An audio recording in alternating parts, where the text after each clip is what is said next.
Gozaimasu. Yes, welcome everyone. Another video here from the Tokyo Real Estate Man.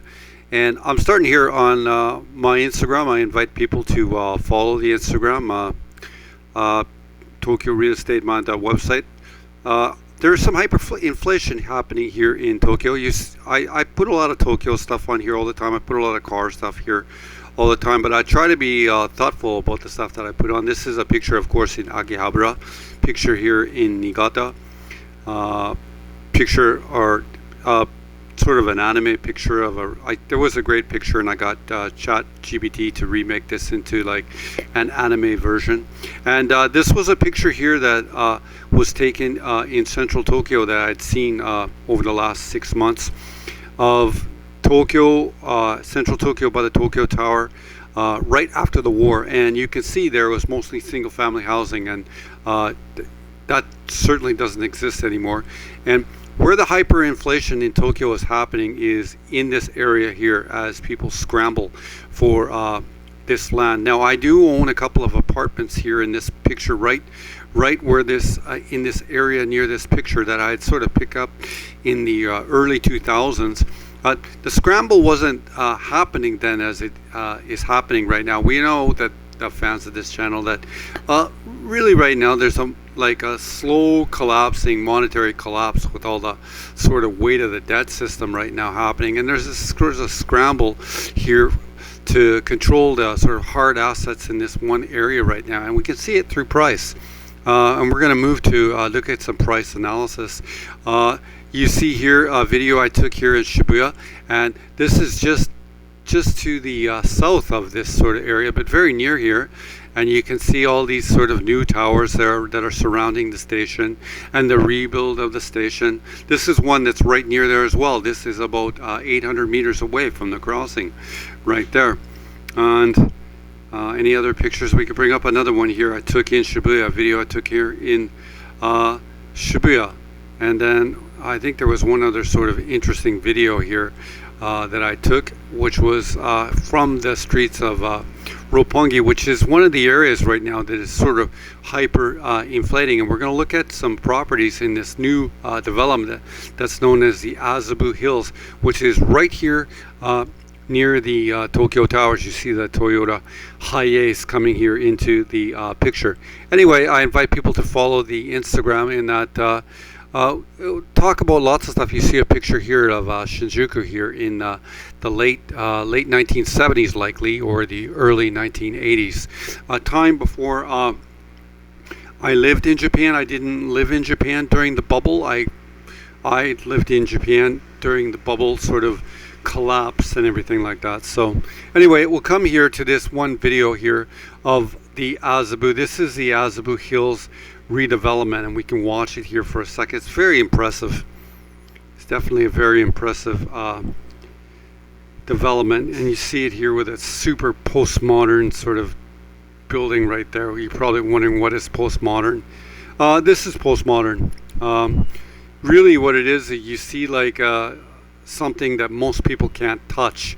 In other words, you see like 1% sort of structures like this that are protected with this kind of thing. They look open and stuff like that, but they're really not open, and they're controlled by heavy security with security cameras all around. So yeah, definitely like a postmodern structure where everything is turned into this sort of commodity. You probably see this is the florist, which is I think probably it's called Aoyama Florist.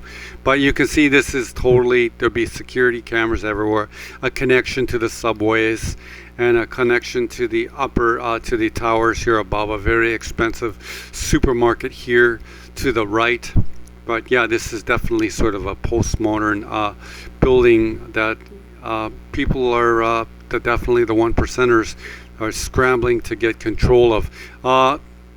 People like me, the rats and stuff like that were involved in getting properties near ones like this one, were just, perhaps our timing was right. But this is the sort of area in central Tokyo right now that is hyperinflating. And we're going to look at some examples of price. This is just the environment.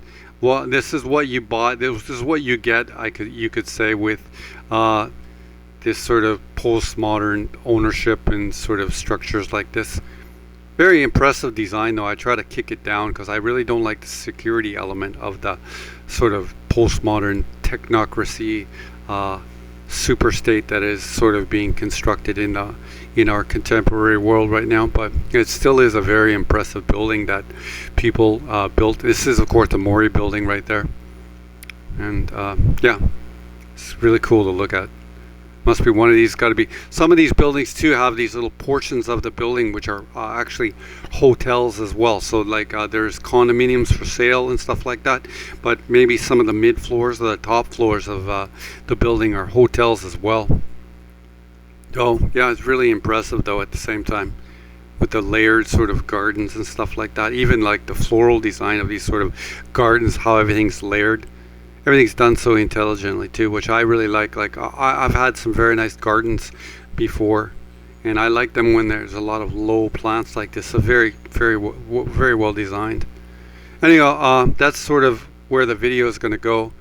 But yeah, this channel though is about price analysis, and we're always like looking for for how you can sort of gain advantage.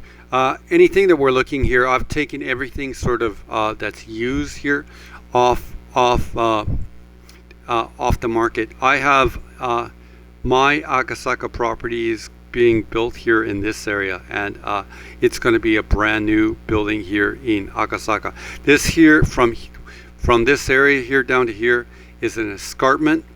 That's why it's called the Toranomon Hills and stuff like that. And it sits here at the bottom of the hill. So you can see here, when you're trying to understand central Tokyo, know that these areas where you see the water, this of course is Ginza down here where I'm moving the mouse right now. Any of this place down here is on the lowlands. Okay, this is the lowlands, and all this is going to be at sea level. And then here's an escarpment that comes up here, up into here. This is known as Aoyama right here, and Akasaka. And this is what's considered the most valuable land here in central Tokyo, in this area right here. And all this stuff here in Minato Ward right here, much of this right here is at sea level. You can see this canal here which goes down to Ginza and out here on the other side. All this is at sea level. And then the escarpment comes up here as well, right here. And Roppongi sits on the top of this sort of escarpment, which on this side goes down towards Shibuya. So it gives you an idea, a little bit idea of the geography. And here is where there's a couple of units here in this Azabu Hills development here that we're going to look at that are sort of hyper inflating. And actually, this building isn't even done right now. This is a 32 meter, this one here is a 32 meter unit in this building here. It says Azabu Dai, and Dai means plateau. So this is a little bit up on the plateau. This is what's happening right now with this one. Don't forget, when things are at sea level in Japan, the value goes a little bit down. So this is a little bit further up. This is on the way up to Roppongi on the escarpment.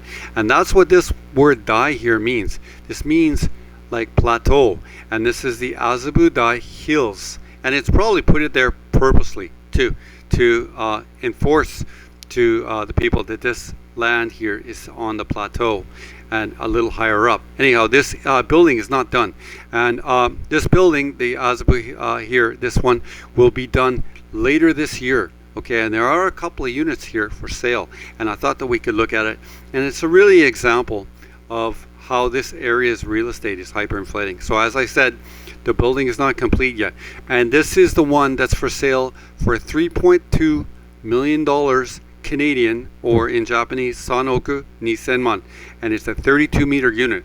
It's really small.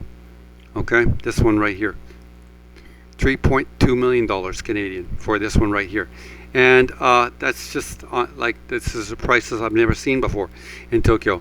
And granted, like these sort of newer buildings and stuff like that, they're going to be more tailored to a 1%er sort of crowd, and the older product that's available in this neighborhood, right, it just isn't with the present day inflation that's happening right now, and the collection, like the commodity price and the labor price and all the sort of land prices and stuff like that, this is coming out of the wash in terms of the end price here as well. And you just see it here. Anyway, this is like a $3.2 million 32 meter essentially shoebox. It is on the 19th floor, and like even some of these, like it says here, like here in the, we can use these averages. You see that the 2 DK, the 3 DK are going for 2.2 million as an average here in this neighborhood.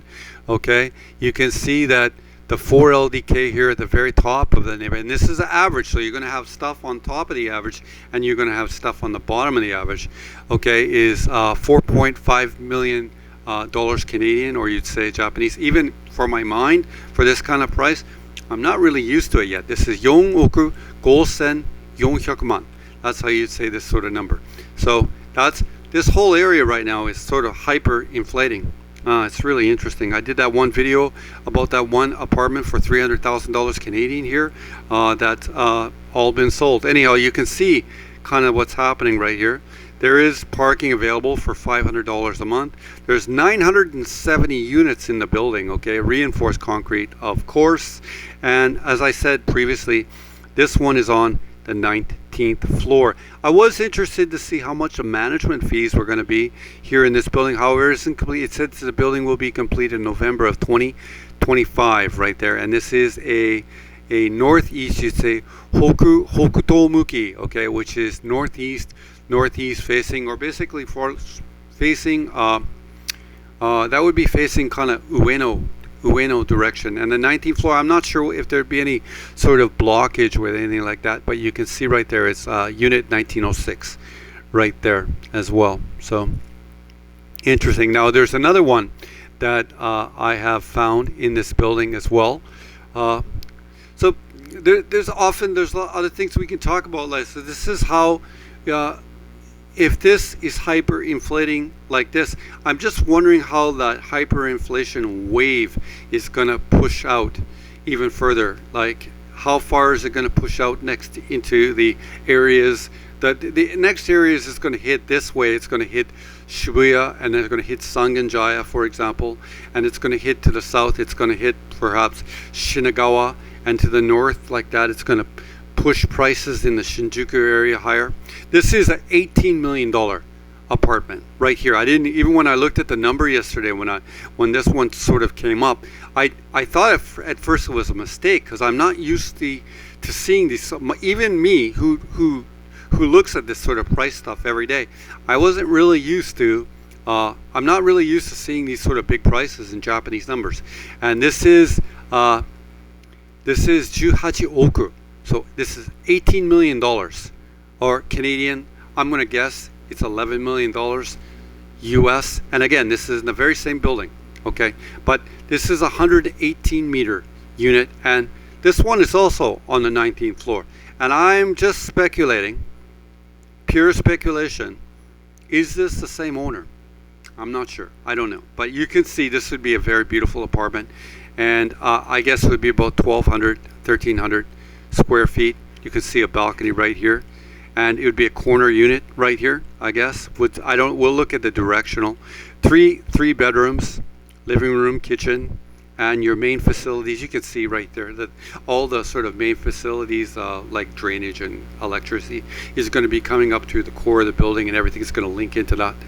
And I'll look at the pictures right here. There's not much to see, because you can see they're indicating it here that the construction is still underway.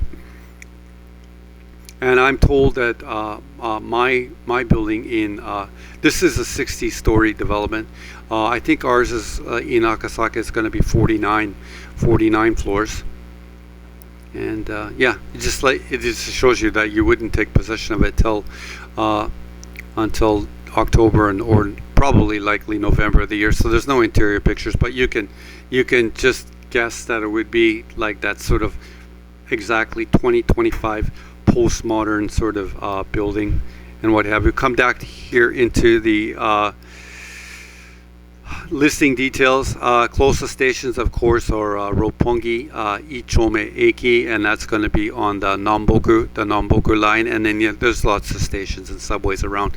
Here you're dealing with the middle of Tokyo, and there's going to be no JR there at all, here at all. This is all subways. This is the Hibiya line, which is Kamiyacho Station, which is just sort of south of Roppongi. People who know the area know this area very well. It's going to be very close to where the Russian embassy sits, and the Russian embassy sits in a very, very great piece of land on the edge of Roppongi, right across from the Roppongi post office. Yeah, if you have a chance to going there, you'll see the Russian embassy is in a really amazing piece of land in Tokyo. This one here, the management fees here on this are actually not too outrageous. The management fees here are 85,000 or Hachiman Gosen per month, but you have the repair fund fees here every month of 65 as well. So just the carrying costs for this unit itself are about $1,500 a month. But I mean, people with $18 million, I'm thinking that they're just going to be plocking money on this down. It would be an interesting exercise to look at, though, in that this sort of land is sort of hyperventilating. I'm almost hyperventilating looking at this price, but it is inflating this area. So people that could finance this, that might be a really smart move, because if it is hyper inflating at the rate of, let's say, 15% a year, and you're able to lock in it with a 1% loan, you're basically guaranteeing yourself a 14% sort of return. This is a very, very this is a southwest facing, or I think you'd say this one. I always get it wrong, but I think this is going to be Nansei Muki, which is Nansei or Nansei Muki, which is a southwest facing, which is a very, very nice placement. And again, that would be more facing probably toward Gotanda or Meguro, or even like Shinagawa, you can say. And as well, this was on the 19th floor. Really interesting. 3 LDK, 117 meters with a 19-meter balcony. And this one here, again, it's on the 19th floor. I was totally speculating. Is this the same owner, for example? I don't know. I don't have an answer for that, but it's just speculation that they're both for sale.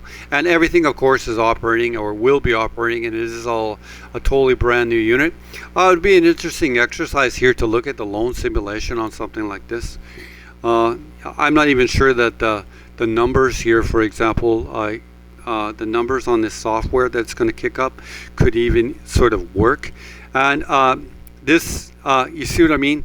Like right here we have this is $1 million sort of, what is this, Buken Kakaku? Yeah, like the software here can't even, it only goes up to sort of, I think the $10 million mark. It doesn't even, like, it's stretching the, I think we have to try to figure it out like this. If we do it like that, can we even do it? We can't even do it. What I mean, the loan calculations don't even calculate here on this one at all. So yeah, so we won't even sort of go that way. Like, what happens, the numbers have, like, they've got so high that they've actually cracked the software provided here for a simulation. Anyway, that's an interesting look at anything like this. The question we have for this is that, what are the sort of ramifications? Like I said, is this going to result in a wave that pushes, like, is this sort of price discovery in the sort of center of Tokyo, is that going to create a wave towards Shibuya or towards Setagaya and toward Yokohama? I don't know. I can't answer that. Maybe this one area will stay crazy and people scramble for it, but I guess the inflation will spread in some ways. I tried to look here in Vancouver for a similar sort of unit, but the one in Vancouver is sort of a superior unit in many ways.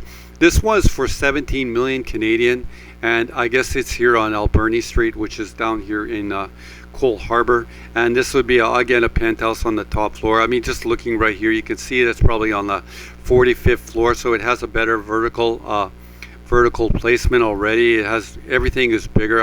I'm gathering here that this unit is a couple of floors for a penthouse. So in some ways, the Vancouver unit, you can see that there's an upstairs here to the unit.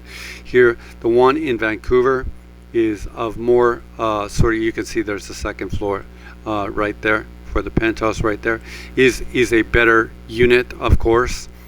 So, and you can see here, it looks to be like the 50th story. That would freak me out. Like, I couldn't live that high up. I would just like have that certain, I can't really live past the 6th or 7th floor. I just have too much vertigo. But that would sort of be an equivalent sort of property here. And you can see this one is really good in that on this floor you can see that it's multi-directional, whereas the one that we looked at here, the 117 meter unit in Tokyo, was just sort of southwest facing.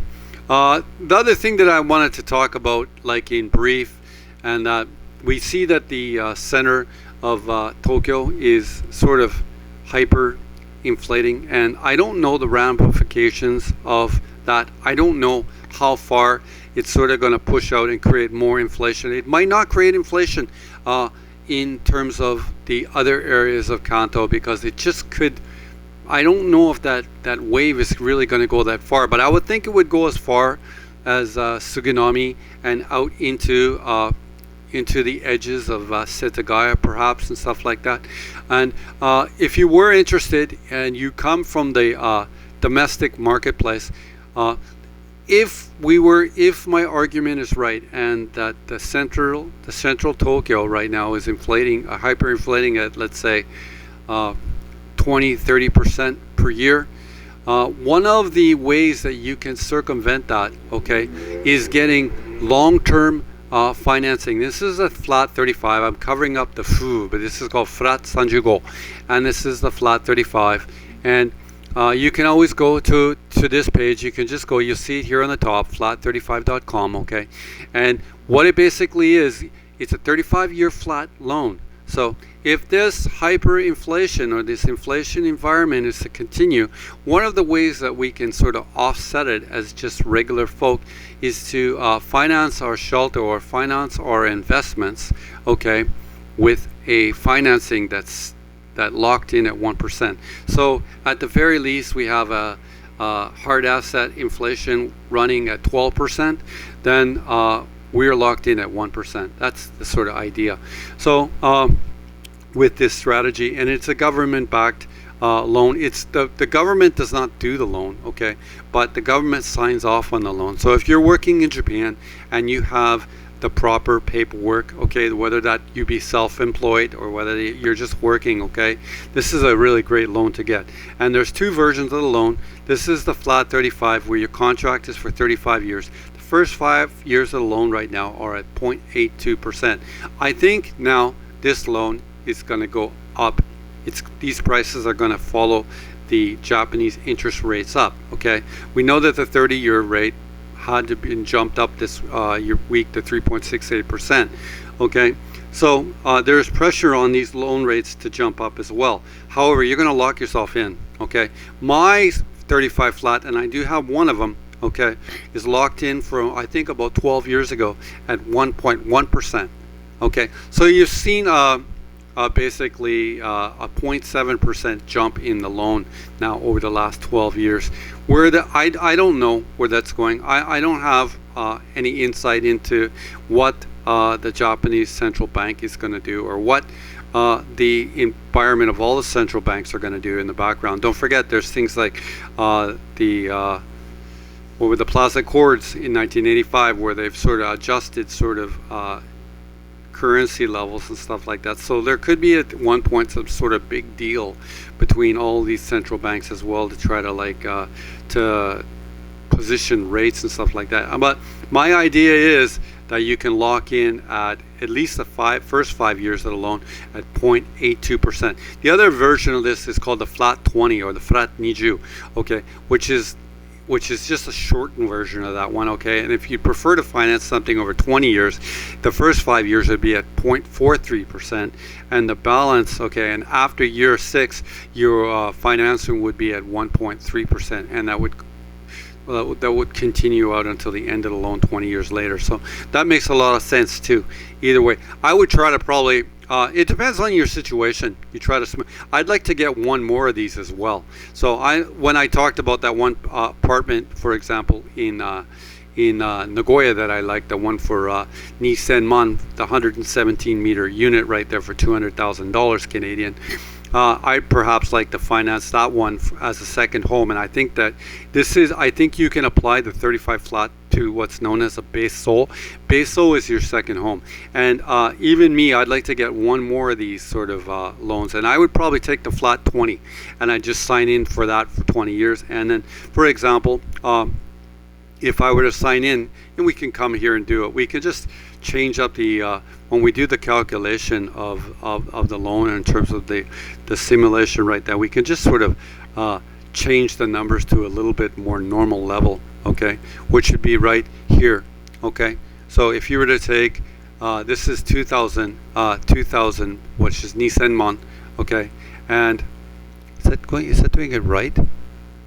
I think it should be doing it right.